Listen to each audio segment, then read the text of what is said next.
On est-tu ouvert, Steve, cher client? On est ouvert! Bienvenue à ce 6e épisode de la 2e saison du Super Club Vidéo Gore. Je suis votre commis Steph. Et je suis votre commis Steve et j'ai très hâte de parler avec l'homme derrière le Frisson Festival. Mais quel est le Frisson Festival? Festival en Europe. Un genre comme le Requiem, qui a l'air vraiment cool. Ouais. J'aimerais ça y aller. Axé sur la littérature d'horreur. En plus, ça doit être vraiment extraordinaire. Patrick Sénécal était là l'année Exactement, passée. oui, c'était l'invité d'honneur l'année passée. C'était en Belgique, si je ne m'abuse. Ouais, je sais plus. En tout cas, c'est l'autre bord. Là. Vous allez le voir tantôt. Exactement. Qu'est-ce qui est aussi assez solide, tu vas voir. Toi, tu nous as déjà parlé de l'année 1987. Tu vas voir que 88, mon homme, il y a du stock en petit pépère écart là-dedans. Pas pire. Ouais, j'ai hâte de voir qu'est-ce que Laurent a choisi comme film. Et qu'est-ce que Christophe, de quel réalisateur il va nous parler? Je sais pas. On C'est verra. vraiment le fun ce concept-là avec Christophe d'ailleurs. Puis 88, là, on a vraiment la palette, on a le choix certainement. On déroute de l'horreur également. Notre grand ami et commis à temps partiel, Victor le souffleux de cassette, va venir nous parler des jeux d'horreur et de l'histoire des jeux d'horreur sur les consoles. Donc, d'où ça a parti, puis où est-ce qu'on est rendu maintenant, c'est grâce à ce que Victor va nous parler, là, vraiment les débuts, les balbutiements de l'horreur en gaming. Et là, mon Steph, on a 8 épisodes à la saison 2. Il y a 11 Children of the Corn. Fait que dans les 3 derniers épisodes de la saison, je suis pogné pour vous parler de 2 Children of the Corn chaque épisode. Seulement que pour ton plaisir. Ah, j'ai hâte. C'est débile comment j'ai hâte. Puis moi, en parlant d'avoir vraiment hâte là, à de la qualité puis du contenu là, qui est pas de la merde, non, c'est vraiment de la bonne qualité. J'ai parlé de Nurse 3D. Oh! Hey, j'ai hâte d'avoir ta critique là-dessus. Moi, j'ai vu ce film-là. Et j'ai hâte. Ah ouais. Hey les incompétents, avez-vous vu la nouvelle pancarte en face du Super Club Vidéo Gore? C'est le propriétaire qui l'a écrit. Voulez-vous que je vous le lise? Attendez une minute. Tu es le meilleur gérant de l'histoire des clubs vidéo, toutes bannières confondues, et c'est pour cette raison qu'aujourd'hui, en 2024, nous avons plusieurs compétiteurs. Merci pour tout ce que tu as fait pour le club. Sans toi, on ne serait rien. Et vous savez quoi? Je suis tellement d'accord. Parce qu'il n'y a aucune mention de vos deux noms, mes pourritures. Hey, parlant de pourriture, allez donc chercher la boîte des arrivages avant que ça pourrisse. C'est qui le propriétaire, en fait? Très bonne question. Puis, il est en train de dire que les arrivages qu'on a, ça va être des pourritures? Hey, j'espère que non, on va le dire au propriétaire, moi.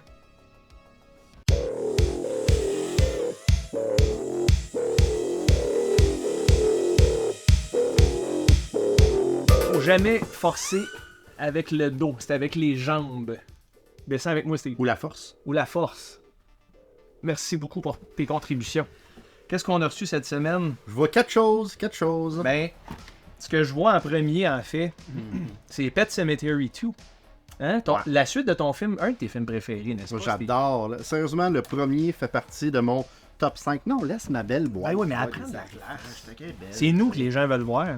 Oui, mais gars, ça cache ma bidaine. Ta bidaine? Puis le fait que des fois, mon M-Tab, il est pas du bon bord. Ah, c'est sa bédaine, inquiétez-vous pas. Je me rends pas. Non, mais je veux pas. Continue. Continue. Non, mais faut qu'on parle du film. Ah, Pet Sematary 2, là, il est complètement déstabilisé. Aucun souvenir de Pet Sematary 2. Les gens qui ont vu ce film-là, deux acteurs sortent vraiment du lot dans le film. Évidemment, Edward Furlong, il a eu une super bonne performance. C'était avant sa déchéance, malheureusement. Et Clancy Brown. Clancy Brown, dans Pet Sematary 2, vole la vedette. Il se donne vraiment intense dans son rôle. Puis pourtant, c'est un film à très bas budget, mais Clancy Brown, c'est un vrai pro. Ben oui. Ah oui, ben. Il y a une face de tout croche. Il y a une phase de tout croche, puis son rôle là-dedans est assez déroutant. Oui. Parlant de deuxième, on a une suite ici aussi. Time Cop 2, mesdames, messieurs, avec Jason Scott Lee puis Thomas Ian Griffith, qui a joué dans The Crow. Là, c'est le méchant dans The Crow. Ouais. Non. Wow. Mais- L'ami revu aimerait ça parler de ce film-là, je crois. La suite du fameux Time Cop de Jean-Claude Van Damme. Un film que j'aime beaucoup. Oui, moi aussi. Hein? Fait que c'est le fun. C'est le fun d'avoir un petit deuxième. Après, mon Steph. La pochette est débile, raide. Je vais aller voir, je vais aller voir. Non, j'y vais. Tu y vas? Tu pigeras à la fin. Alien 3000. 3000. A New Breed of Predators. Predator? Predators. Je connais pas. Ça a l'air d'une copie frelatée, man. Jean-Guy? Hein? Jean-Guy a eu sa leçon. Ah non, c'est un vrai. Non, c'est un peu graffiné, mais pas grave. Ah, ça, en passant, quand les clients viennent louer un film, on leur fait signer une décharge avec le nombre d'égratignures, il faut les compter. Super Club Vidéotron a commencé ce concept-là. Ça choquait les gens. On a amené ça au prochain niveau, nous autres. On s'est rendu à 134 là, la semaine passée avec Roger. 134. Ouais, il a pissé à terre. Ça faisait tellement longtemps qu'il avait envie, il avait pas fini de compter. J'ai dit, gars, tu peux pas partir. Compte, man. On a une job à faire, nous autres. Monsieur le propriétaire, on veut une pancarte à notre effigie aussi. Là. J'espère que c'est clair. Hey, mets ta main dans la boîte, là, il en reste un. Oh, on dirait un petit format. C'est-tu un Blu-ray? Les héros! Tous en collant. Tous en collant. Colla! Atchoum à tes souhaits. J'adore ce film. C'est la comédie préférée, ça, puis il fait de l'air Fred. Oh, my head! The mega bitch squashed my head! The bitch! She squashed my head! Sont les deux comédies préférées de ma douce épouse Caroline. Aïe donc, colère. Colère. Tu vois, j'ai pas sacré. T'as-tu dit Colline ou il y a donc Caroline? Aïe donc, colère. C'est ça. Sweet colère. Sweet Okay. Écoute, ben, des beaux arrivages. Écoute, je pense que je vais regarder ça. C'est une à semaine soir. très cool, ça. Puis Héros en collant, qui est une parodie de Robin Hood, Prince of Thieves, avec Kevin Costner, qui est un masterpiece également. Là. Ouais. Fait que Stéphane, nos arrivages sont le fun. On est aujourd'hui, je me rappelle plus quelle date, mais Daniel va nous le rappeler. Après la pause. Quelque chose en avril. Ouais, c'est ça.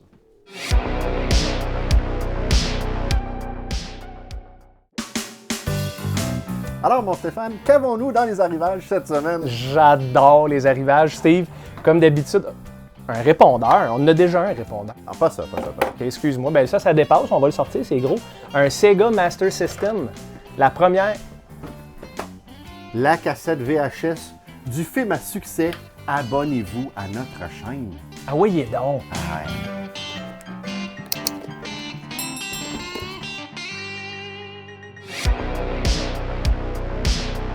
Le 10 mai, Steve. Ouais, pas en avril. Presque. Recommence donc, ouais. Pas en avril. J'ai-tu dit pareil? Presque. Presque. Fait que c'était ça qu'il voulait dire. Pas. Est-ce que vous aimez Scatman John? Pas. On s'en calisse de Scatman John. Dan, qu'est-ce qui est arrivé en horreur un 10 mai? Skipidipapapap. Salut tribu d'horreur et bienvenue à Aujourd'hui dans le monde de l'horreur. Aujourd'hui en ce 10 mai, un total de 21 films qui sont sortis, dont voici le très peu de highlights qu'il y a parmi ceux-ci. Premièrement en 1978, on a It Lives Again, qui est la suite de It's Alive dont je vous ai parlé il y a 2 semaines. Là dans le deuxième, c'est pretty much la même histoire que dans le premier, sauf que ce coup-ci, ça arrive à une autre famille. Encore une fois, c'est pas excellent, mais c'est quand même le fun pour ce que c'est. Ensuite et finalement, parce que oui, il y a seulement que 2 highlights cette semaine, on a Maniac en 1980, qui est un classique réalisé par William Lustig. Ça raconte l'histoire de Frank Zito, un gars avec des mommy issues qui scalpent des femmes puis qui clouent leur scalp sur des mannequins. C'est assez trash, c'est très violent, mais c'est aussi vraiment bon. Il y a même un remake sorti en 2012 qui met en vedette Elijah Wood puis qui est aussi très excellent. J'ai pas vu souvent l'original, mais je pense que je préfère le remake. C'est donc tout pour aujourd'hui. Merci les tripeux. À la prochaine et de retour à vous, Steve et Stéphane. Ben, très peu de highlights. Il y avait 21 films sortis, seulement 2 highlights selon Dan, mais on s'entend qu'il y a un de ces 2 highlights-là qui est Maniac. C'est vraiment bon, ce film-là. Pas de souvenir? Pas vu. Le scalp, évidemment. On le voit sur la pochette. D'ailleurs, très belle pochette. Ah oui, avec le vidéo gore disponible assez solide. pour nos clients. It's Alive 2, par contre. It Lives Again, qui est le même Chris de film, mais moins bon. Ah oui? Ben, c'est ce que je semble comprendre de ce que Dan dit. Il avait l'air comme déçu d'en parler. Puis Dan, c'est un gars assez optimiste en général. Moi, tout le monde me dit que cette trilogie-là est plate à mort. Les 3? Ouais. Wow, hein? Ça a l'air de fun. Une Ça a pochette l'air- jaune, couleur hôpital en plus. Ça a l'air d'un film en série. Peut-être, un jour, je sais pas. On va cacher ça. On va voir. Mais Maniac, moi, je vais me faire lancer des roches. J'ai détesté le remake. Le remake, c'est-tu avec Elijah Wood? Oui. Ah! que j'ai pas aimé ça. Je pense Non. que je l'ai pas fini. Voyons donc. Ah, ça m'a écœuré, mais... Un film trop long. C'est slow quand même. Je sais plus. T'en rappelles pas, t'es-tu J'ai pas correct? fini, ouais. Tu reflux gastrique? Ah, c'est notre fettuccine. C'est des pâtes aux fruits de mer qui remontent, Steve, ils refont surface. Ouais, la petite crevette, ici. Ah, ouais. Dégueulasse. mais Maniac, l'original, c'est un film quand même très violent. Est-ce que tu as vu l'original ou t'as juste vu le remake? Je viens de te dire que je l'avais jamais vu. Ouais, mais moi, t'écoutais, là. Oh. C'est pas à la mode d'écouter Steve. Je travaille avec ça, moi. Mais est-ce que t'as vu l'original? Non, c'est une blague. Ok, on va arrêter ça, je pense. En espérant que... en espérant que le 24 mai, il va y avoir plus de sorties. Mais ça reste que Maniac, moi, je vous le recommande personnellement. Alors, on n'est pas en avril, nous, je suis tout perdu. On est le 10 mai. Ok, 10 mai. Mais on n'est pas en 1988. Non, mais on va l'être. On là. va l'être après la pause. J'ai hâte de voir qu'est-ce que Laurent a choisi comme film. Idem.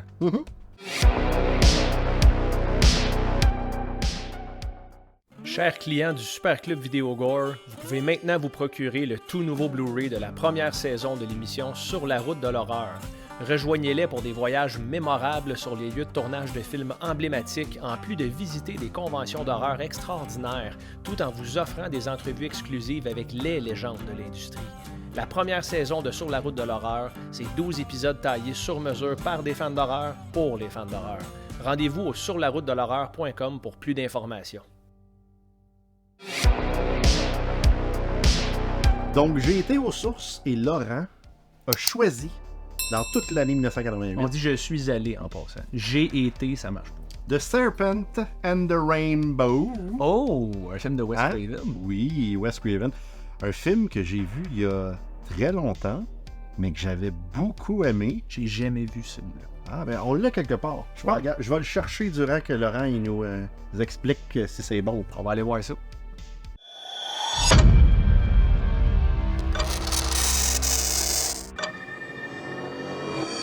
L'année de l'horreur au Super Club Vidéo Gore, 1988. Qu'est-ce qui est sorti en 1988 en termes de films d'horreur? Ben, il y a eu quand même pas mal de trucs intéressants.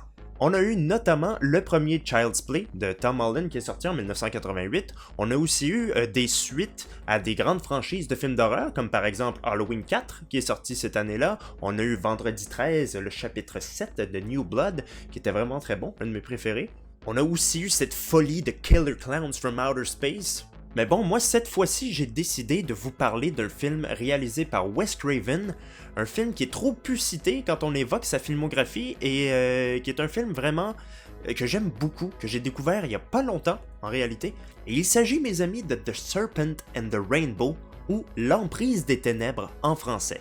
On y suit le docteur Dennis Allan, qui est un anthropologue chargé par une compagnie pharmaceutique de se rendre en Haïti pour étudier et ramener un échantillon d'une drogue qui serait soi-disant capable de ramener les morts à la vie. Mais une fois sur place, Allan fera face à des puissances inquiétantes à la fois politiques et surnaturelles. Ouh.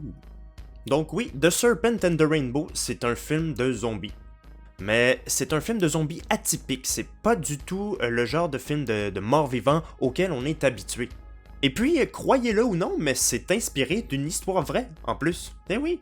Le film est basé sur un livre éponyme appelé The Serpent and the Rainbow, écrit par un anthropologue canadien qui s'appelle Wade Davis et qui relate donc dans ce livre avoir été témoin de certains phénomènes assez particuliers, tels qu'illustrés dans le film. Bon, spoilers, il n'y a pas réellement de zombies dans cette histoire-là. Eh non. Non, il y a simplement eu des gens qui ont été empoisonnés par un très puissant anesthésiant qui ont donc été déclarés morts, puis qui ont été réveillés à la toute dernière minute par des pseudo-sorciers qui les ont drogués avec une substance hallucinogène et qui leur ont fait un lavage de cerveau en leur disant qu'ils ont été ramenés d'entre les morts. C'est tout bonnement terrifiant, surtout quand on sait que ce genre de choses est déjà arrivé. Il paraîtrait même que l'un des scénaristes du film aurait testé ce genre de drogue.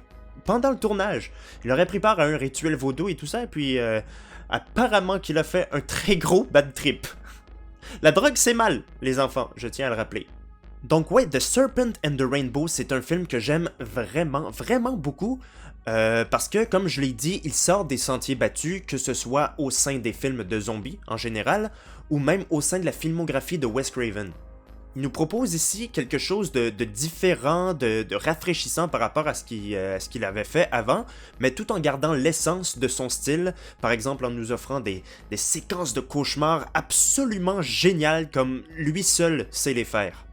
On retrouve aussi beaucoup d'éléments très intéressants sur la culture haïtienne, que ce soit les légendes, les croyances, le vaudou. On illustre bien aussi le clash entre les deux cultures. Il y a aussi tout un côté social et politique dans le film, parce qu'à l'époque, le peuple d'Haïti venait de se révolter contre son président dictateur Jean-Claude Duvalier, et celui-ci, il avait fui le pays et laissé le contrôle du pays donc à l'armée. Et ça a directement eu un impact sur le scénario du film, parce que oui, donc on en parle dans le film, c'est un élément de l'intrigue, mais ça a aussi eu un impact sur le tournage, parce qu'on avait commencé à tourner sur place à Haïti, mais les tensions dans le pays devenaient vraiment tendues, donc on a décidé de relocaliser toute l'équipe en République dominicaine, juste pour être safe. Bref, ce film-là est vraiment bon, c'est à la fois réaliste et fantastique, j'adore. Il y a des scènes vraiment cool et assez effrayantes dans ce film-là. Bref, je peux pas faire autrement que vous le recommander si vous l'avez pas vu. Et si ça vous chante, vous pouvez aller faire un petit tour sur ma chaîne YouTube Laurent de Champlain parce que, comme pour John Carpenter, j'ai consacré une vidéo à la filmographie de Wes Craven où je parle de ses 9 premiers films. Et juste avant de partir, j'aimerais m'adresser à vous, les commis. C'est la première fois dans l'année de l'horreur où je parle des années 80. Oui, parce qu'avant ça, j'ai parlé juste des années 90 et même des années 2000, mais vous pouvez m'en envoyer des années 80. Descendez dans les années. On peut aller dans les années 70, dans les années 60, les années 50, ça me dérange pas, ça me fait pas peur. Moi, les films de Vincent Price, j'adore ça. Mais bon, je vous laisse continuer. Salut. Man, The Serpent and the Rainbow, il y a 2 raisons que j'aurais dû voir ce film-là. 1, Wes Craven, et 2, Bill Pullman. Bill Pullman, apparemment qu'il livre une Christie de bonne performance là-dedans. Puis Steve, je sais pas toi, mais moi j'ai toujours côtoyé, pas cette pochette-là qui est magnifique. En passant de Scream Factory, moi c'est celle avec le mime blanc avec la bouche ouverte dans l'arrière-plan. Voilà. En plein ça, j'ai toujours vu la pochette, puis pour vrai, je trouve que le marketing est à chier de cette pochette-là. Ça a été mal choisi comme image, puis ça me donnait pas le goût de le regarder. C'est à cause de ça que je l'ai pas loué. Ouais, puis c'est à cause de cette pochette-là aussi qu'ils ont inventé sur Internet les mimes. C'est quand tu... non. En tout cas. Hey, mais là, attends une minute, on parle de The Serpent and the Rainbow. Je veux m'en aller. 1988, Stéphane. Appelez... Tu vas capoter. Comment ça? Ok, je commence. Autant que 87, tu penses? Oh, je sais pas. En horreur. The Blob, Child Play, Killer Clown, Night of the Demon, They Live, Monkey Shine, Maniac Cop, Ghost House, Pulse, Beetlejuice, The Nest, The Brain, The Witchery, avec David Hasselhoff. Clap your hands, it's party time. Do the limbo dance. Pumpkinhead, Waxwork, Brain Damage. Et il y a aussi, attendez, il y a aussi Friday the 13th Part 7, Hellraiser 2, Halloween 4, Halloween 4, Phantasm 2, mon préféré de la gang, Poltergeist 3, Zombie 3 et 5. Ouais, puis le 4 a jamais sorti. J'ai aucune Ça, idée. personne comprend. Le 4 a sorti en 89, selon, en tout cas, c'est l'année d'après. Et enfin, Nightmare on Elm Street 4.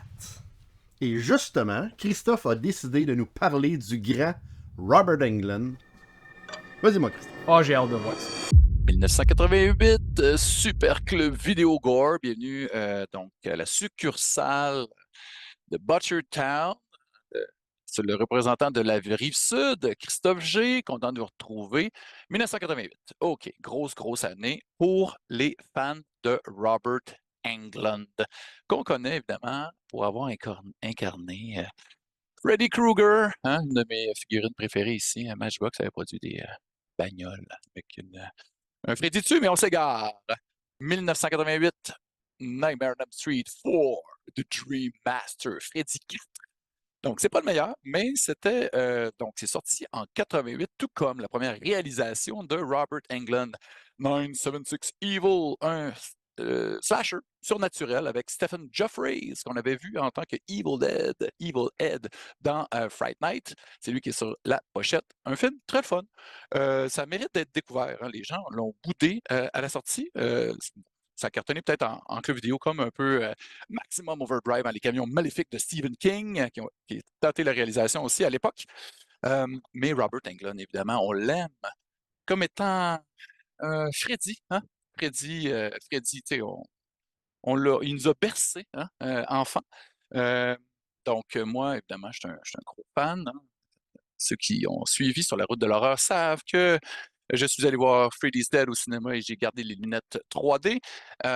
J'adore ces cassettes quand il y avait des embossés, hein, comme le châtiment de Jason.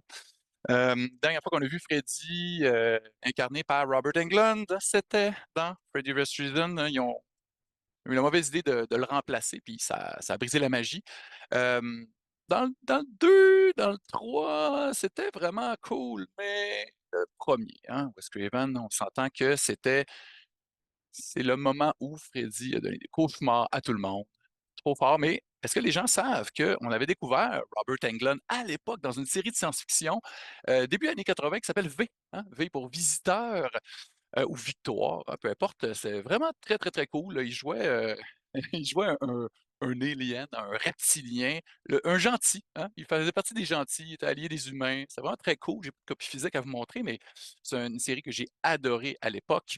On a aussi vu Robert Englund jouer le fantôme de l'opéra dans un film très gore paru dans les années, je crois, début 90, si je ne m'abuse. J'ai pas la date ici, mais ma vision baisse 90 pile. Ensuite, on l'a vu dans un film d'action avec Rutger Hauer, Wanted, Dead or Alive, de Gary Sherman, qui avait aussi dirigé, réalisé le film Dead and Buried, dans lequel on voit Robert Englund. Encore un petit peu de temps pour vous parler de Eaten Alive, un film qui était un peu le prolongement de Texas Chainsaw Massacre, aussi réalisé par Toby Hooper, dans lequel, pardon, je m'abuse, je m'égare, je suis tout énervé parce que je suis tellement un gros fan de ce film, Eaten Alive, le crocodile de la mort.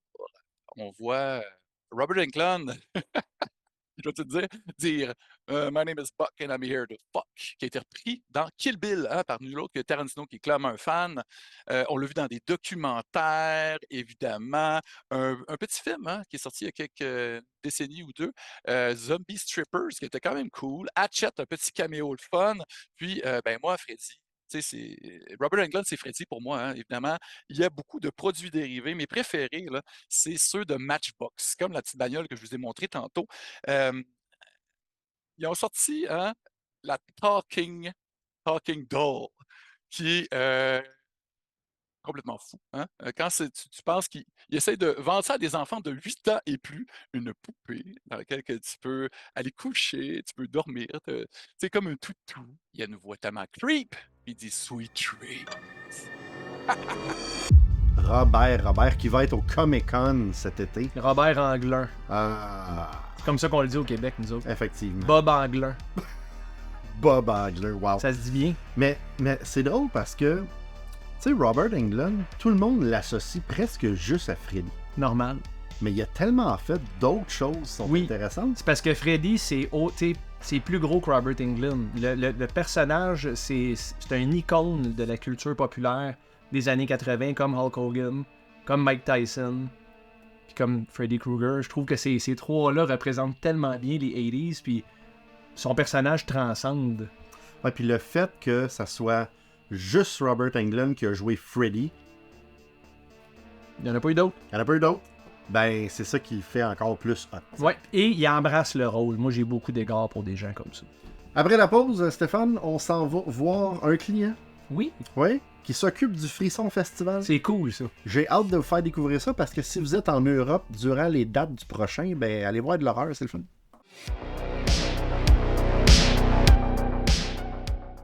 Le Requiem et son marché de l'horreur seront de retour pour leur 7e édition les 21 et 22 septembre prochains. Pour plus d'informations, suivez la page Facebook du Requiem, le marché de l'horreur. Le Requiem, la plus grande convention d'horreur au Québec.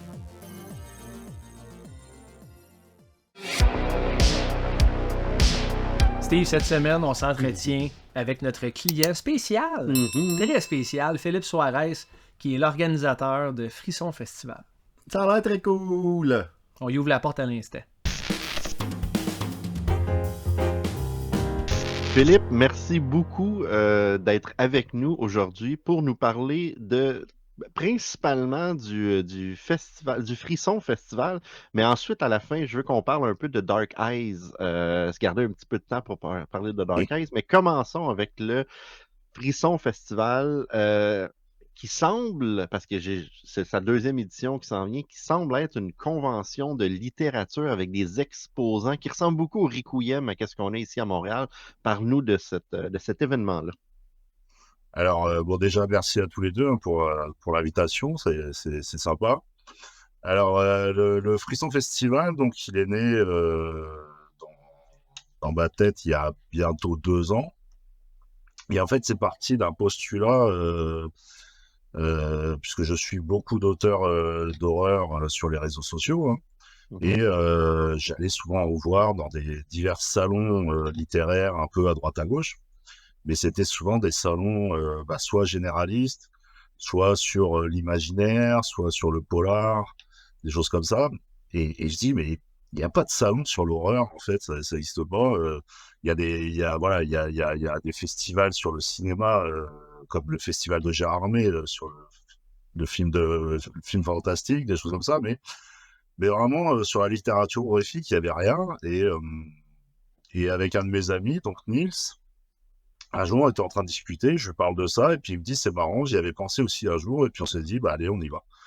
Et on organise ça, et donc on a lancé l'organisation, on savait pas du tout où on mettait les pieds, hein, ni lui ni moi qui n'ont jamais organisé un tel événement, on savait pas trop ce que ça allait donner. Et puis voilà, la première édition a eu lieu en octobre dernier, hein, donc à Reims, en France. Donc pour nos amis québécois, Reims, c'est le coin du Champagne. On est en plein milieu du Champagne. Et donc, du coup, voilà, on a rassemblé un maximum d'auteurs qui gravitent autour de la littérature horrifique, hein, dans le sens général du terme, hein, parce que l'horreur regroupe beaucoup de sous-genres, hein, bien évidemment. Et en fait, après, je me suis dit, un salon, c'est pour moi, en tout cas, trop limitant. Je voulais pas faire juste un salon. Je voulais vraiment que ça soit une fête autour de ça, que ça devienne vraiment un festival. Donc, du coup, de là, j'ai commencé à chercher des exposants non littéraires qui venaient se greffer autour de ce noyau qui était là de littérature. Et avec des cosplayers aussi, avec de la musique, avec voilà que vraiment les gens aient envie de rester et pas juste rentrer, faire le tour et repartir, quoi. Voilà. Et donc ça s'est super bien passé et on a eu l'honneur en plus d'avoir un parrain pour cette première édition qui n'est autre que Patrick Sénécal. Donc je pense que au Québec, ce nom doit être connu, qui est quelqu'un d'extraordinaire. Patrick est vraiment quelqu'un de génial. Pour ceux qui l'ont jamais rencontré, je vous invite vraiment, si un jour il y a un salon où il est pas loin de chez vous, vraiment d'aller le rencontrer. C'est vraiment quelqu'un avec qui on peut parler de manière très très ouverte. Il est super sympa. Il ne se prend pas du tout au sérieux. Il n'a pas du tout la grosse tête. C'est vraiment génial. Puis, Et- est-ce que tu te souviens, Philippe, comment tu te sentais le matin de la première journée de ton Frisson Festival, juste avant que les portes ouvrent? C'est quoi le feeling que tu avais là avec ton collègue? Bah, en fait, le festival, enfin, au niveau du jour J, hein, le week-end, lorsqu'il est arrivé, moi, ça a commencé déjà le jeudi, parce qu'il fallait que j'aille chercher justement Patrick à l'aéroport, à Roissy. Donc déjà là, j'avais un peu le trac, parce que j'allais me retrouver devant Patrick Sénécal, ce qui est, pour moi, c'était quelque chose quand même d'assez surnaturel. Avec raison, oui. Voilà, puis en plus, voilà, on avait échangé un petit peu à travers les réseaux, mais je savais pas à qui j'allais avoir affaire, sachant que de Reims à l'aéroport Charles de Gaulle, il y a donc 2 heures de route.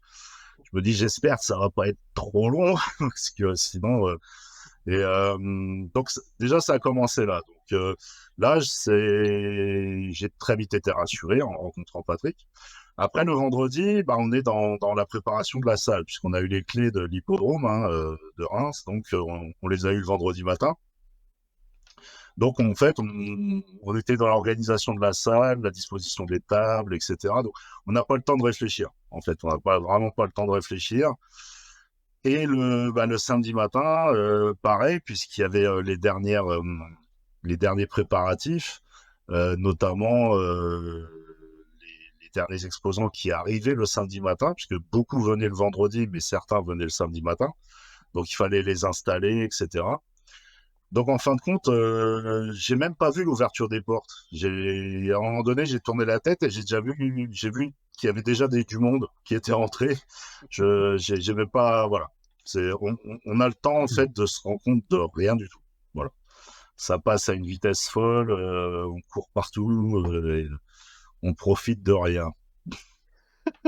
C'est un peu le même feeling que nous avons avec le Requiem ici à Montréal. Patrick est venu au Requiem, pas toute une journée, l'année dernière, en 2022. Il est venu passer quelques heures, en fait. On avait une table avec une maison d'édition. Il l'avait invité et les gens ont vraiment adoré Patrick. Donc, là, la deuxième édition, c'est en octobre prochain. Oui. Je présume que vous n'avez pas déjà commencé à faire des annonces, des choses comme ça, mais qu'est-ce que vous avez en tête pour cette deuxième édition? Est-ce qu'il y a beaucoup de changements que vous allez faire? Alors, beaucoup de changements. Il n'y aura rien de révolutionnaire. On va pas complètement revoir le concept, hein, bien évidemment. On va rester sur la même logique. Mais il y a quand même quelques changements parce que on apprend, bien évidemment. On apprend des erreurs, des choses qu'on estime qui n'allaient pas. Sur une première, bien évidemment, c'était impossible que tout soit parfait, etc. Même si la très grande majorité que ce soit des exposants ou des visiteurs, nous ont dit que franchement, ils n'ont rien vu, mais en coulisses, c'est différent. Il se passe des choses des fois qui stressent un petit peu. Mais bon, on est bien sorti. Mais voilà, il y a des leçons à retenir. Donc, effectivement, il va y avoir quelques petits changements. Rien de bien méchant. Alors, le plus gros changement, c'est plus pour les exposants, c'est que là, on le fait maintenant payant. Ce qui n'avait pas été le cas l'année dernière, puisque l'année dernière, il n'y avait qu'une partie des exposants qui payaient, c'est-à-dire les maisons d'édition, les artisans, mais tout ce qui était auteur, etc., ne payait pas. Mais en fait, bon, on s'est vu que financièrement, c'était pas viable de le faire comme ça, sachant que l'entrée est gratuite pour le public aussi. Donc du coup, là, bon, tous les stands maintenant sont payants. On demande une participation qui reste quand même modeste, mais on demande que tout le monde participe. Ensuite, comme vous êtes au Québec et que j'adore le Québec et que je rêve d'aller au Québec, je vais vous donner le petit scoop de ce que l'on aimerait. Alors je peux pas le garantir encore à 100%, on est dessus, c'est pas encore voilà. Mais il y aurait cette année quelque chose qu'on ne pouvait pas faire l'année dernière, mais qu'on aurait aimé faire, c'est-à-dire des conférences. On voudrait rajouter des conférences sur différents thèmes. On a déjà les thèmes, on a déjà les conférenciers, c'est-à-dire qu'on a déjà les personnes qui pourraient les faire. Ce qu'il y a, c'est qu'il faut qu'on loue un barnum, parce que dans l'hippodrome, on peut pas, c'est pour ça que l'année dernière, on n'avait pas pu le faire. Donc, tout ça va dépendre des subventions auxquelles cette année, on peut prétendre, puisqu'en France, on n'a pas le droit aux subventions la première année. C'est interdit. Okay. Donc, du coup, on a fait les demandes. Si on les a, il y aura des conférences. C'est la grosse différence par rapport à l'année dernière. Et puis voilà, bon, le parrain et la marraine, pour l'instant, je dois taire les noms, puisque c'est comment dirais-je, c'est validé, mais pareil, c'est pas encore voilà, c'est pas encore voilà. Donc pour l'instant on l'a pas encore annoncé, mais ce que je peux dire, c'est que ce qui a été fait par hasard l'année dernière est fait volontairement cette année, c'est-à-dire d'avoir un parrain littéraire et une marraine youtubeuse. Voilà. J'en dis pas plus. Ça a été le cas l'année dernière. C'était pas fait exprès, mais en fait, on s'est dit que ça faisait un beau duo d'avoir vraiment, voilà. Les deux sont vraiment prêtés au jeu. Hein. Patrick comme Jody hein, de la page Les Livres de la Crypte. Hein, pour les fans de littérature horrifique, j'invite fortement à suivre sa page YouTube. Mais cette année, du coup, on fait comme ça. Voilà. On reste sur c'est cette génial. même logique normalement. Voilà. C'est vraiment génial. Puis, Steve et moi, les commis du Super Club Vidéo Gore, sommes des amateurs de littérature d'horreur. On a même une petite section dédiée à la littérature d'horreur au Vidéoclub. Puis, Philippe, je voulais savoir, toi, je présume qu'on a environ le même âge. Donc, tu as probablement également grandi dans la grande époque des vidéoclubs. Tous les Si week-ends. demain matin, ben voilà, si demain matin, on t'ouvrait les portes du Super Club Vidéo Gore, vers quelle section du Super Club tu te dirigerais? Vers les jeux vidéo, vers les films d'horreur, les films d'action? Ça serait quoi ton go-to au Super Club? Alors, pas les jeux vidéo déjà, parce que j'ai jamais été un grand, enfin, adolescent, enfant et adolescent, je jouais pas mal, mais je me suis arrêté à la PlayStation 2, moi. Hein. Je suis pas allé très loin. Je suis pas trop un gamer. C'est pas quelque chose qui m'attire beaucoup, donc déjà j'irai vers les films, ça c'est clair. Vers les films et s'il y a section littéraire, j'irai peut-être même en premier vers la section littéraire. Je suis toujours en quête de découverte, surtout sur l'horreur. C'est pas quelque chose qui est très très mis en avant. Hein. C'était pour ça C'est aussi vrai. l'idée du Frisson Festival. Hein. C'est pas la littérature horrifique. Contrairement à nos amis américains, pour eux c'est normal. En France, on n'a pas du tout cette culture-là. Je sais qu'au Québec, c'était un peu pareil, mais je pense que vous êtes déjà un peu plus ouvert. Ben, Patrick Sénécal a aidé à propulser le genre Ouais, horrifique au Québec. et sa maison d'édition, à lire aussi, propose un grand choix dans ce thème-là. C'est une très très belle maison d'édition. Donc, bah, honnêtement, voilà, je pense qu'en France, il y a encore tout à faire par rapport à ça. Et après, non, j'irai sur les films, hein, sur les films d'horreur. Alors, mes deux genres préférés sont le slasher. On pourra en reparler un petit peu tout à l'heure avec le Dark Eyes. C'est le slasher et la possession démoniaque. Voilà, ça a toujours été mes deux. Je suis pas très film gore de base. Ça me dérange pas. Hein, je peux regarder sans problème, mais c'est pas mon genre préféré en tout cas. Et là, tu as introduit Slasher de Dark Eyes. J'aimerais ça qu'on termine sur ce sujet-là, puisque au 3e épisode de cette saison 2 du Super Club Video Gore, on a eu en entrevue Deep Dreams Film, et je vois que The Dark Eyes est fait en collaboration avec ce collectif, en fait, avec Margot et Brandon. C'est quoi The Dark Eyes? Alors, juste petite précision, ça n'a pas été fait. Alors, Deep Dreams Film, qui est la société de production de Brandon Oui. et Margot, est vraiment, c'est pas, n'a pas du tout intervenu dans le Oui. projet Dark Eyes, en fait. Hein. Ok. C'est vraiment Brandon et Margot, à titre personnel, qui se sont investis. Alors, comment c'est né de Dark Eyes, en fait, pendant l'organisation du Frisson Festival, j'ai eu l'idée de créer une marque, en fait, voilà. Une marque où je voulais faire tout un univers sur l'horreur, etc., pour développer ça à terme, etc. Et en fait, je faisais un petit peu de cosplay pendant un moment, et j'avais comme costume, j'avais fait Jason, mais le premier, donc le chapitre 2, en l'occurrence, hein, le premier vendredi 13 où Jason est le tueur, hein, donc dans le chapitre 2, dans lequel il n'a pas le masque de hockey, il a un sac sur la tête. Hein, parce que moi, avec les lunettes, le masque de hockey, c'est compliqué. Mais le sac se mariait parfaitement. Et il me fallait un deuxième costume, puisque les conventions, souvent, c'est sur un week-end. Et je me suis dit, bon, faire 2 fois Jason, c'est pas... Voilà.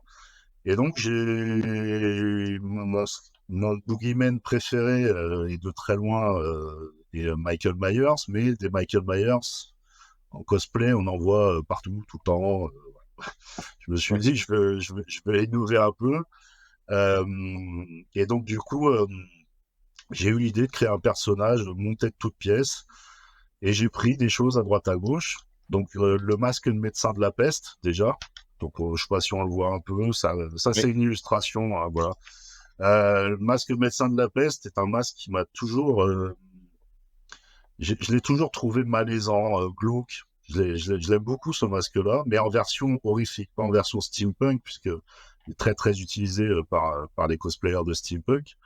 Donc moi, je le voulais vraiment noir, etc. Il a été un peu transformé, d'ailleurs, par le costumier. Et j'ai pris une cape de vampire, donc une cape avec un fond rouge, et une toge de moine noire, en fait, tout simplement. Et un couteau de cuisine japonais. Voilà, que j'avais trouvé, et qui a été entièrement transformé aussi, hein, tout a été transformé par le costumier, et de là est né The Dark Eyes, en fait, parce que en Dark Eyes, le nom, j'ai fait un petit sondage auprès d'un groupe de proches, quand j'ai eu l'idée de créer la marque, quand je cherchais le nom. J'avais plusieurs noms, puisque à chaque fois je regardais sur internet, et souvent les noms que je trouvais, ça existait déjà. Du coup, il a fallu que je trouve un nom qui n'existait pas, donc j'en ai trouvé plusieurs. Et j'arrivais pas à me décider, donc j'ai fait un petit sondage auprès de quelques proches, et c'est Dark Eyes qui est sorti, parce que ce qui me disait, c'est que c'est celui qui sonnait le mieux, qui, voilà, c'est mixte, c'est ni féminin ni masculin, voilà. On s'en rappelle facilement, c'est pas difficile à prononcer, etc. Et donc voilà, The Dark Eyes est né, et on a fait effectivement un court-métrage, donc avec Brandon. Brandon qui m'a été présenté donc par le scénariste qui est Geoffrey Clostrio, qui est un écrivain belge également. Et c'est à lui que j'en avais parlé en premier, s'il voulait le faire, mais il m'a dit qu'il se sentait pas trop de faire vraiment la réalisation à part entière d'un court-métrage. Il avait déjà participé, mais voilà, donc il m'avait parlé de Brandon, et voir s'il n'était pas trop occupé à ce moment-là. Et il venait de terminer le tournage de Pandemonium, qui est sur YouTube d'ailleurs. J'invite vraiment les fans d'horreur à aller le voir, il est génial. Et du coup, tout le monde s'est pris au jeu. J'ai réussi à réunir une équipe comme ça, un compositeur qui est de chez moi aussi, qui joue de l'orgue en fait. Donc je voulais une musique avec de l'orgue, et il l'a fait. Un maquilleur qui travaille aussi dans ma ville. Voilà, avec zéro budget, on a fait ce petit court-métrage, et là, on a pour projet un long-métrage. L'histoire est déjà écrite par le scénariste. Là, il est sur le scénario, là, il a déjà bien avancé. Et donc, je vais lancer, là, courant février, une campagne de financement participatif pour pouvoir avoir le budget pour produire le long-métrage. Alors, on est sur un tout petit budget, hein, on n'a pas besoin de millions d'euros, hein, c'est pas du tout on est sur quelque chose de petit, mais une histoire très très déjà, on veut pas entrer dans le cliché américain. J'adore les slashers américains, mais on veut pas copier le slasher américain. On voudrait faire vraiment quelque chose bien typé européen, donc franco-belge en l'occurrence là, pour faire quelque chose d'innovant, quoi, parce que les Américains sortent un slasher tous les week-ends, hein, donc en France, le dernier slasher, je pense qu'il faut remonter à Haute Tension, si je dis pas de bêtises, ça date. Donc voilà, on veut faire quelque chose et donc il y a tout un tas de produits dérivés, puisque la marque, vous voyez là par exemple, c'est un illustrateur qui fait ça, puisque en fait au niveau vestimentaire, je passe par des artistes qui font des illustrations. Je leur laisse carte blanche, hein, par rapport à ça, tant que c'est en lien avec le personnage. Et c'est produit en quantité limitée, en fait. Il y en a très peu. Par exemple, chaque t-shirt, il y en a que 18. Voilà. Ben, c'est super. Écoute, merci de partager ça avec nous. On va rester en ondes, on va rester à l'écoute, évidemment, là, quand The Ouais. Dark Eyes va être prêt. En fait, Merci beaucoup. Dark Eyes est sur YouTube, Stéphane. Fait qu'on va mettre le lien pour que les gens puissent regarder le court-métrage. Mais j'ai hâte de voir le long-métrage. En fait, c'est Ouais. ça. C'est ce que Ouais. je voulais dire, pardon pour le lapsus. Là. Mais Ouais. oui, c'est ça. Donc, merci pour la présentation, Philippe. C'est super apprécié. Merci d'être passé. Euh, Ben, merci à vous. Puis, on s'assure de continuer de suivre l'évolution de tes projets, dont le festival, entre autres. Donc, merci encore, puis à très bientôt. Ben, merci à vous et puis à très vite, effectivement. Merci. Le Super Club Vidéogore est fier d'être commandité par la brasserie Anorak Brewpub. Située au cœur de Morin Heights, la brasserie Anorak Brewpub vous offre une grande sélection de délicieuses bières élaborées sur place, ainsi qu'un menu varié succulent de style barbecue américain. Anorak Brewpub, c'est une équipe de gens passionnés qui vous reçoit avec le sourire, qui vous offre un service hors pair et des plats tout simplement délicieux. Réservez dès maintenant au brasserieanorak.ca.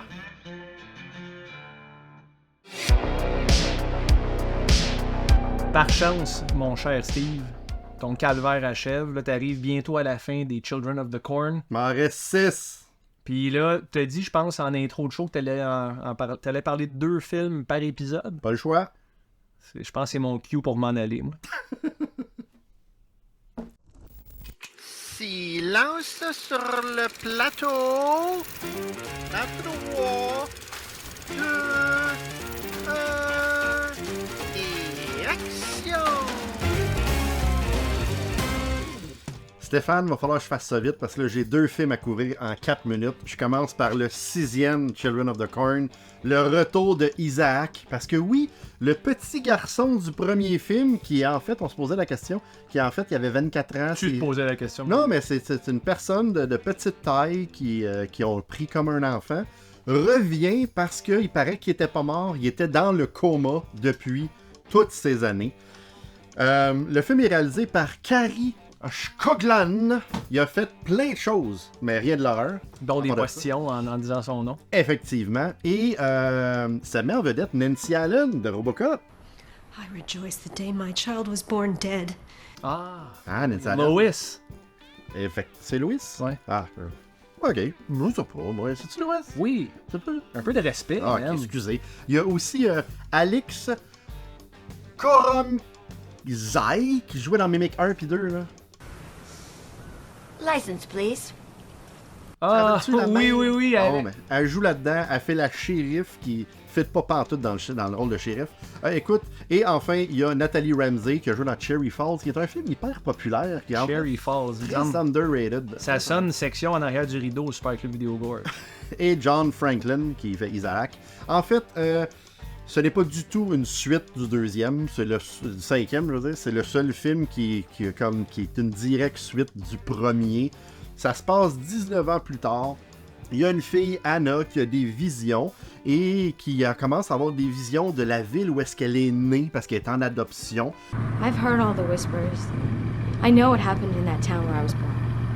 Fait que là, elle revient dans la ville, puis quand elle arrive, elle rencontre la shérif, puis son char, il pète, puis elle pogne le champ de maïs.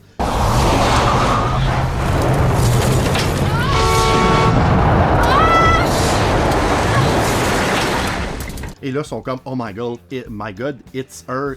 He wiped out the firstborn son, from Pharaoh's firstborn son, on down to the lowliest prisoner in It's Dutch her. Fait que la fille est spéciale, tu sais pas trop qu'est-ce qui se passe. Là, il commence à l'amener. Et là, elle s'en va voir Isaac, qui est pour aucune raison, qui est dans le coma, et quand elle y touche, il se réveille.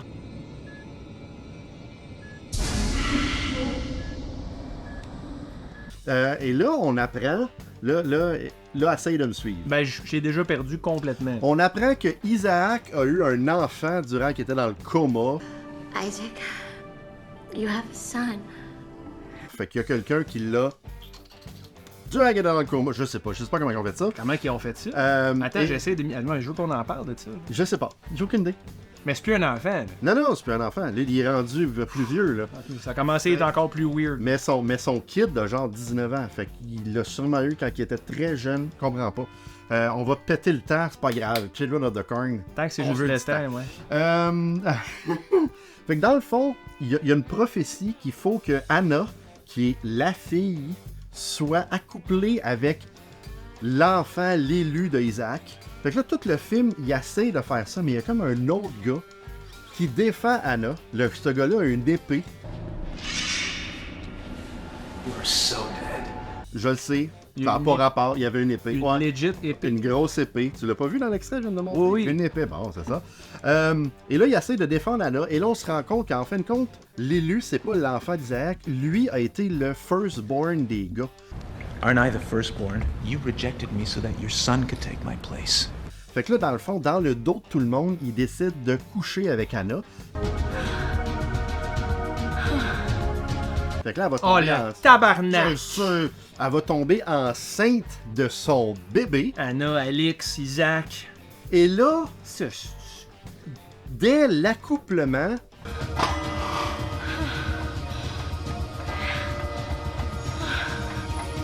il devient genre invincible. Il devient comme l'homme qui marche derrière les rangs et il peut faire n'importe quoi. Il joue aux marionnettes avec du monde. Il vole des airs. Ladies and gentlemen, welcome to It's Your Death! Il fait exploser des trucs. Ça part en couille, mon homme. Il se passe n'importe quoi. Et ça a l'air bon, ça a l'air bon. Il finit par se faire tuer par la mère biologique de Anna d'une façon aussi facile que si j'avais un couteau dans mes poches puis que je te piquais direct là.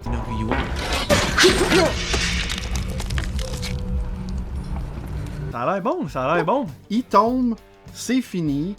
Anna puis sa mère partent, genre au coucher de soleil, puis ils marchent, et là, le gars, il se réveille, puis il était pas mort pour vrai.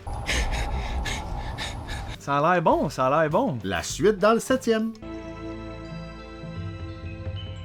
Ok, je suis déjà claqué raide, là. Puis là, il va parler d'un autre film demain. Le 7e, Revelation, qui te dit, ben, ça va être la suite, le gars s'est réveillé, puis le quitte. Ça a été réalisé par Guy Magard, qui a fait Stepfather 3. J'aime beaucoup les 3 Stepfather, je sais pas si tu les as déjà vus. Oui. C'est des bons films. Oui, c'est bien. Donc, non, Magard. Magard? Magard. Je chantais toujours. En fait, ça commence avec une vieille dame, une vieille grand-mère qui rêve à une tente dans un champ qui brûle avec des enfants dedans.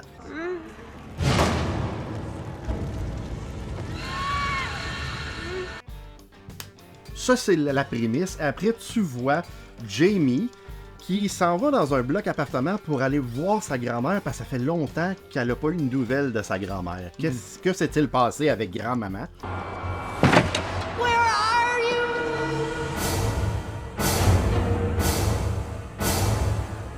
Et là, elle arrive dans un champ avec un bloc appartement qui est juste crissement trop gros pour être dans un champ perdu. Il y a un mont de charge. Il y a un train qui passe en avant.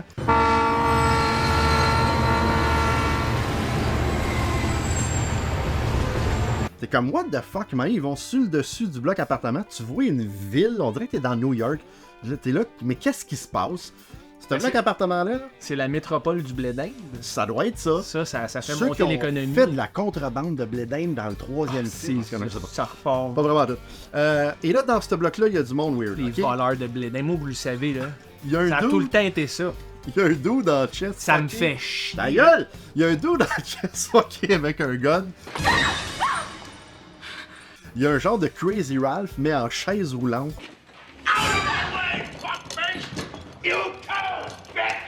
Il y a une danseuse qui reste là-dedans, qui se change devant la fille. Wasn't exactly what I had in mind after 10 years of classical ballet. Out of nowhere. Ça a l'air d'un esti de rêve de fièvre, ton film, hein? C'est la première fois qu'on voit de la nudité dans les Children of the Corn. Oh!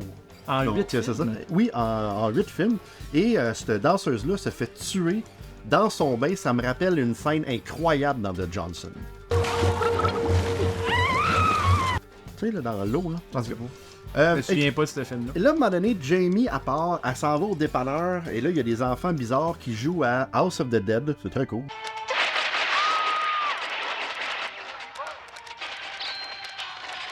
Ah ouais, Non, à mais- l'arcade. Ouais, à l'arcade. Elle sort dehors, puis il y a un gars louche dans l'allée là, qui fait un dessin à terre. C'est Michael Ironside qui pop pas rapport.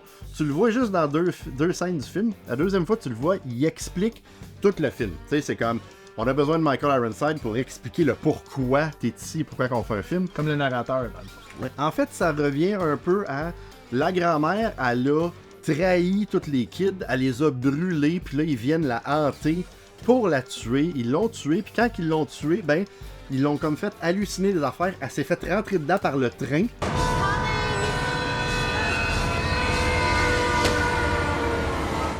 Elle est revolée. Elle est pas toute décalissée, elle est juste revolée. Puis à cause de ça, le maïs a poussé. Fait qu'il n'y avait pas de maïs là avant. Tout ça pour dire que ça finit, que tout le monde meurt, la danseuse dans le bain, le monde fucké. Tu dis beaucoup de choses étranges. Et à la fin, les enfants ouvrent le gaz du poêle. Je sais pas pourquoi ils font ça.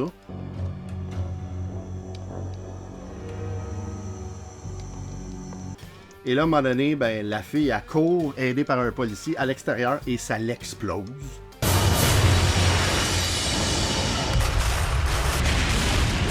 Et les âmes, ils s'en vont, puis je présume que la suite de l'histoire sera dans 2 semaines avec le 8 et le 9. À date, c'est une suite, par exemple? Y a-t-il une continuité? Fuck all! Ah, Tous les films finissent avec un « Oh, il va y avoir quelque chose », puis le prochain n'a pas rapport. C'est ça. Non. Nurse 3D, mon Stéphane? Ouais, écoute, on va remonter à qualité, hein? Ça, j'ai hâte. Des vrais bons films. Hey, toi! Hey, toi! Regarde-moi ça! Le 3D. Une des... Hey, fais attention! Si jamais il y a des clients intéressés de faire ce que t'as fait, Steve, brise pas les films. Bonjour, monsieur le gérant. Moi, je fais mon travail. Steve, il s'en fout ici du matériel. Le 3D puis les écrans géants curvés, là, c'est deux affaires qui vieillissent comme une pinte de lait sur le comptoir, ok? Je suis pas un fan de 3D, j'ai jamais été un fan de 3D. Puis des soft porn en 3D, encore moins. Nurse 3D, un film de 2013 réalisé par Douglas Arnurkowski, je crois. Je m'excuse, si jamais il nous regarde, je suis désolé. Je n'essaierai pas de te reprendre, parce qu'il m'a massacré encore plus. Ouais, c'est ça. Ben, ce qui a été massacré, c'est mon plaisir en regardant Nurse 3D. Un soft porn. Il n'y a pas d'autres mots. You do your job your way, and I'll do my job mine. C'est littéralement un soft porn. En 3D. Puis quand je dis 3D, il y a autant de scènes de 3D dans ce film-là que dans Le Tueur du Vendredi 3.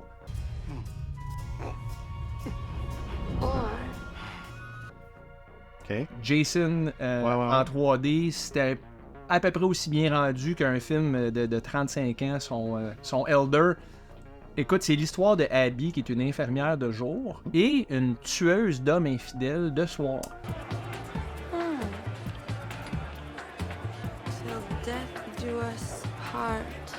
Oh!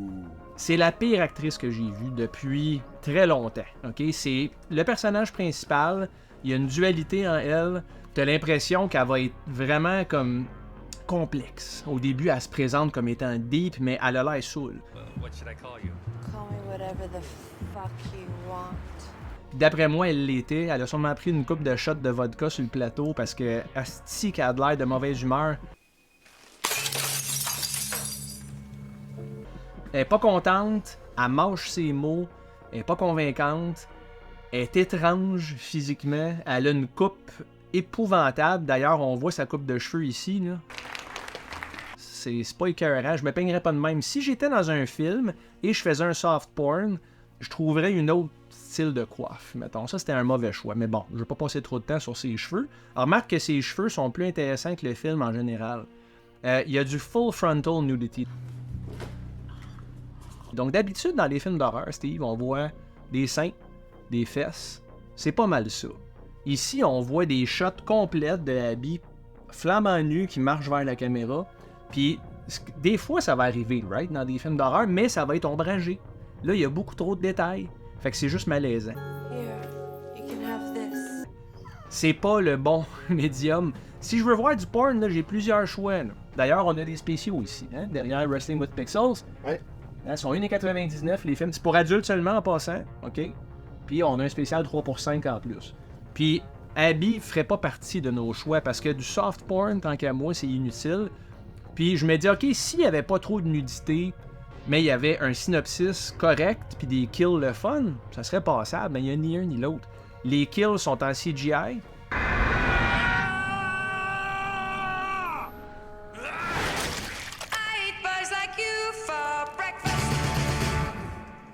Dégueulasse. On est en 2013. On s'entend, ils n'ont pas beaucoup de budget. Mais le sang gicle. Okay? Il y a une scène en particulier où est-ce que Abby découpe le bras d'un médecin. Et le sang gicle partout, est habillé en blanc. Mais elle a pas de sang sur elle. OK, ça peut être mal fait, mais ça, c'est un problème de continuité grave quand ton personnage qui est supposé être éclaboussé de sang est fuck all et net comme Mr. Clean. Come on, là, faites un petit effort quand même. Puis les scènes d'exposition dans le film, c'est exactement la même chose avant qu'un porn commence. C'est la même affaire. C'est du dialogue extrêmement carton qui mène à rien. Les personnages hommes dans le film, c'est tous des gros gars bâtis, vraiment... Moi, j'ai Frenché.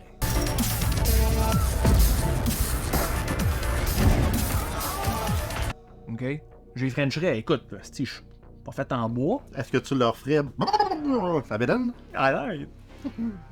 Mais sérieusement, c'est que ça. C'est comme une préparation à un porn. Puis après ça, t'arrives aux scènes de Abby, puis l'autre personnage, Danny, qui est une nouvelle infirmière qui travaille à l'hôpital avec elle. Puis Abby est en amour avec Danny. Fait que là, déjà là, tu vois qu'Abby est croche parce qu'elle fréquente des gars, elle fréquente des femmes, mais toutes dans le but de leur faire du mal, sauf à Danny. I wanted to comfort Danny. To hold her. Danny est vraiment en amour avec, puis elle, c'est comme la protagoniste du film, mais zéro attachante. C'est lourd comme film, Steve. Puis j'essayais de voir où était le plaisir. C'est pas la pire affaire que j'ai vue. OK, il y a une continuité quand même, l'histoire se tient. Ouais. Il y a un shock reveal à la fin avec Abby. Mais sans plus. Les kills CGI, l'absence totale de synopsis, l'acting de marde. Nobody will ever understand you like I do. And you were right, Larry was a pig. I just hope his dick got sliced off when he went through the windshield. Puis un porn qui est pas game de dire qu'il est un porn, pour moi, c'est pas écœurant. Donc ça mérite combien de yeux, ça? Écoute, c'est quand même meilleur que The Johnsons. OK? Le film a quand même quelques scènes qui sont drôles et choquantes. The Johnsons, c'était choquant, mais pour d'autres raisons complètement. Fait que je vais lui donner un œil sur 5 quand même. Oh! Plus que le demi-point. Ah, j'avoue, et plus que le moins 1.5 de Night Train to Terror aussi. Tu vois, je suis amnésique, je crois. J'ai aucun souvenir d'avoir parlé de ce film-là. Ouais. Et tu sais l'histoire, la controverse alentour de Nurse 3D? Non. Non? La personnage principale, c'est une modèle, OK? Dans la vraie vie. Oh boy. Et là, ils l'ont engagée faire ce film-là. Et elle s'est tellement fait rentrer dedans, tellement qu'elle était poche puis que le film était mauvais. Elle s'est fait rentrer dedans.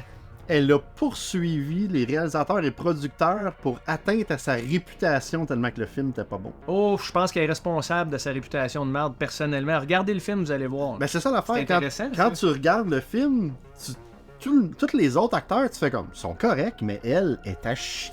Ouais. Fait que c'est ça. Ben, pas physiquement, elle est extrêmement très jolie. Mais. Pas mon genre, c'est pas ma ça. sorte. Mais écoute, je peux comprendre, elle est pas dure à regarder, là. Ouais. Ah, je savais pas ça, c'est intéressant. C'est super intéressant. Sais-tu aussi qu'est-ce qui est intéressant? Quoi? C'est qu'après la pause, Victor vient nous parler de jeux vidéo. Mais je me rappelle plus qu'est-ce qu'il veut dire à propos des jeux vidéo. Il va nous parler en fait de l'histoire de l'horreur dans le médium du jeu vidéo, puis ça, c'est un sujet qui me passionne énormément.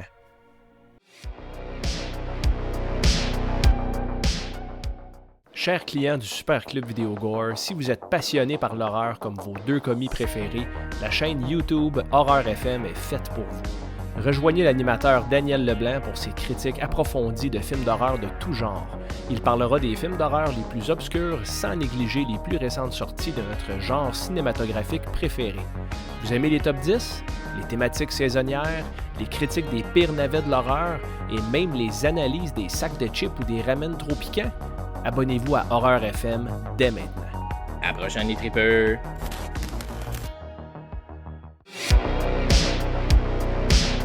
Stéphane, t'es un gros fan de jeux vidéo. Quand même. T'en connais beaucoup plus que moi là-dessus. Je vais te laisser faire l'introduction à notre souffleux de cassette, Victor.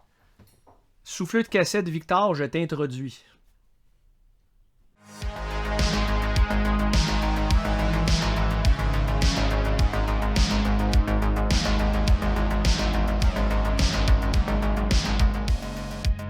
Salut le Super Club Vidéo Gore. Aujourd'hui, je dépoussière des cassettes grises des années 80 et 90 et je vous jase d'horreur en 8 bits sur la NES. J'étais certain de tomber dans un méchant trou de lapin quand j'ai commencé à explorer le sujet.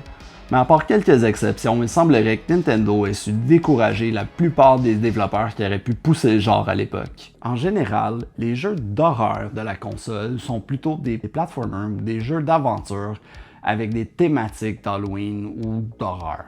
Je pense notamment à Castlevania qui est ancré dans le monde de l'horreur, mais à part le knockback et les hosties de Fleeman qui sont horrifiques, c'est plus un jeu d'action avec une méchante bonne trame sonore. Alors qu'en est-il de l'horreur en 8 bits? Commençons avec Chiller, un jeu qui est sorti sans la permission ou une licence de Nintendo. C'est une conversion d'un jeu de tir d'arcade où un des tableaux est une chambre de torture où tu dois tirer des gens qui sont déjà en train de se faire torturer.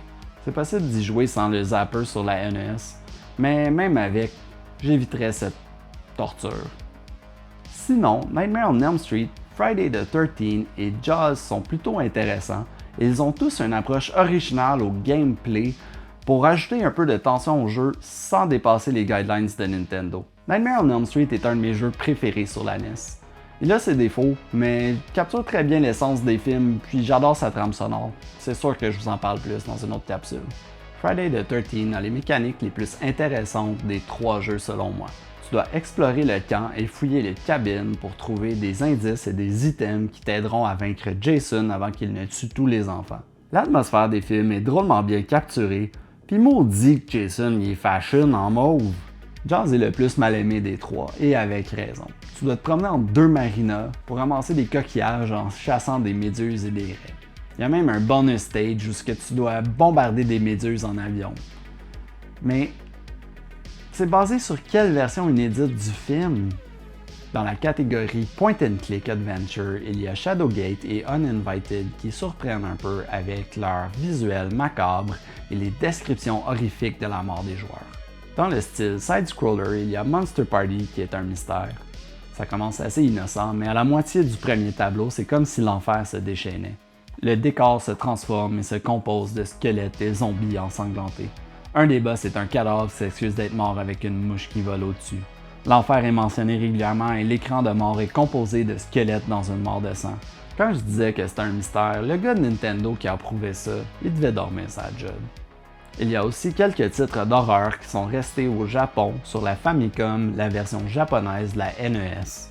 Je commence avec Splatterhouse Wampaku Graffiti, une version cute et humoristique du jeu Super Gore d'arcade Splatterhouse. Le premier boss est essentiellement Michael Jackson dans le clip de Thriller et les références aux classiques du genre sont nombreuses. C'est un jeu que je recommande fortement. Et finalement, je ne peux pas parler de jeu d'horreur sur la Famicom sans mentionner le grand-papa de Resident Evil, Sweet Home. C'est un RPG avant-gardiste où tu gères 5 personnages pris dans un manoir hanté qui doivent résoudre des énigmes pour s'enfuir. Tu peux grouper les personnages et ils ont tous un item nécessaire à la progression du jeu en plus d'avoir un inventaire limité.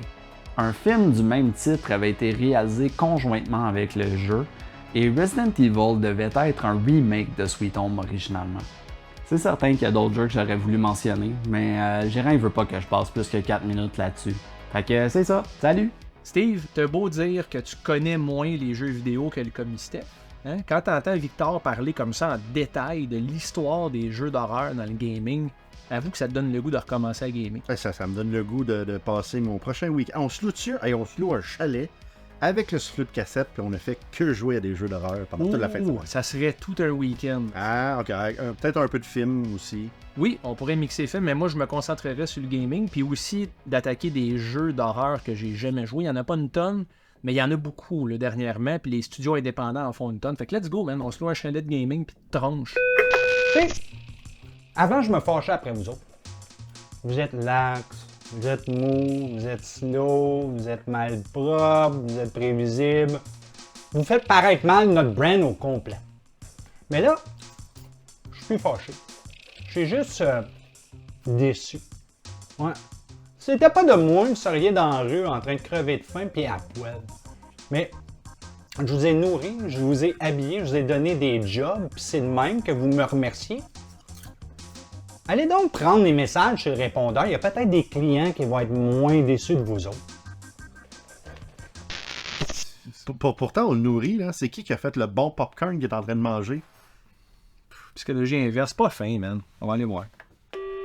Hey, les commis, j'ai entendu dire que VHS a gagné contre Betamax à cause de l'industrie de films pour adultes. Étant 2 experts de films pour adultes, pouvez-vous donner votre opinion sur cette rumeur? À bientôt! Expert? T'es un expert? Pas du tout. C'est toi qui regardes du soft porn avec Nurse 3D. Hey, Tout, là, moi, je connais rien je là-dedans. fais ce que je veux quand je conduis. Okay? Faudrait appeler Danny d'Agenais. Danny, c'est un expert.